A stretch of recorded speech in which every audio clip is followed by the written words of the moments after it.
আমরা একাদশী করি ঠিকই, রাত পোয়াইলে উইটা দেখি শরীর কাঁপে, তখন স্বামীর সিগারেট ডাক্তারের আমার স্যালাইন দেওয়া লাগবো, হইব না। রামকৃষ্ণ পরমহংসদেব কি বলেছেন? দেহ সুস্থ না থাকলে কোনো ব্রতই করবে না, কোন ব্রতের প্রয়োজন নাই, শুধু একটা ব্রত করবে, প্রতিদিন তিল তুলসী দিয়ে গোবিন্দ ভজন করবে আর হা কৃষ্ণ বলে ভক্তের মনোবাসনা সিদ্ধ করে দেবে।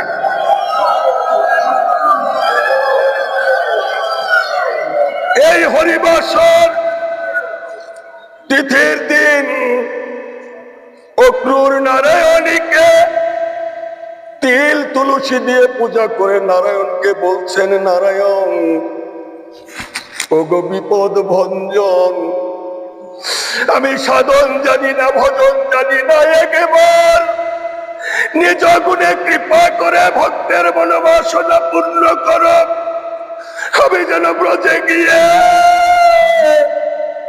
তোমার দেখা পাই গো, আমার জীবন যেন ধন্য হয় গো। এর মধ্যে কংসের রথ দেখতে পেয়েই মনে মনে চিন্তা করছে, আমার মরণ আমার কুলে এসে দাঁড়িয়েছে, যে কোনো মুহূর্তে আমার মৃত্যু হতে পারে। তারা খুঁজতে খুঁজতে কেকর রাজ্যের অন্ধগহ্বরে প্রবেশ করলেন। প্রবেশ করে অক্রূর অক্রূর বলে ডাকছেন। তখন অক্রূর শেষবারের মতো তুলসী খানা নারায়ণের বুকে দিলেন, দিয়ে নারায়ণকে বলছে, নারায়ণ আর বুঝি আমার গোবিন্দ দেখা হলো না রে, আমি সাধন জানি না, ভজন জানি না, একবার কৃপা করে সঙ্গ দাও না।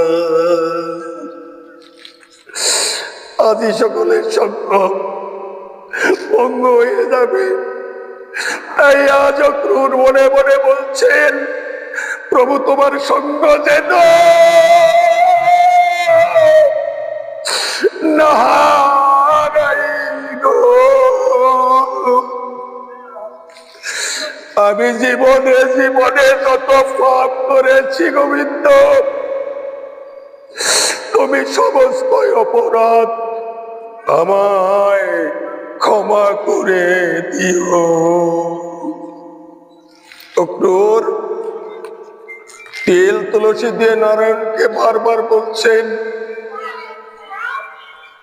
আবার যদি আমার ভাগ্যে হয়, আবার যদি আমার গোবিন্দের সঙ্গে দেখা হয়ে যায়, নারায়ণ আমি তোমাকে কোলে করে আবার বৃন্দাবনে নিয়ে যাব। তুমি তো জেগেছ গোবিন্দ, তুমি তো দাঁড়িয়েছ গোবিন্দ, আমি যেন পাপীর মুখে ব্রজের কথা শুনতে পাই। উনি গেলেন, কংস আসুন আসুন বলে তাকে সিংহাসনে বসালেন, পাদদক মস্তকে ধারণ করলেন, সুখে বসিয়ে কথা বলছিলেন। তখন অক্রূর বারবার বলছিলেন যে আমাকে কি হেতু ডেকেছ? তখন বলে, তোমাকে কি জন্য ডেকেছি, ক্ষণকাল অপেক্ষা করো, ধৈর্য ধারণ করো বৎস, কতটি কাল কতটি যুগ আমার প্রাণহন্তা হরিকে আমি খুঁজে পাচ্ছি না, তুমি তার খোঁজ দিয়ে দিয়েছ, আজ সেই প্রাণহন্তা হরিকে আমি লাভ করেছি। তোমাকে এই মুহূর্তে ব্রজে যেতে হবে। অক্রূর কি করলে? সে যে দুলায় পরে গোরা দিল, ওরে গোবিন্দ আমার সহায় হয়ে আছে, একবার কৃষ্ণ কৃষ্ণ বলে।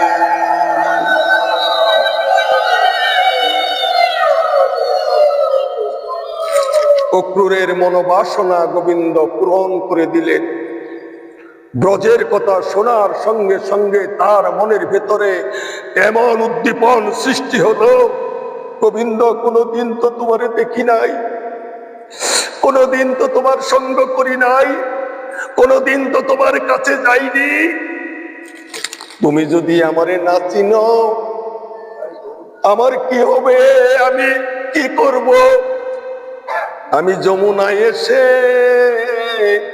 প্রাণ দেব, মুখে জয় রাধে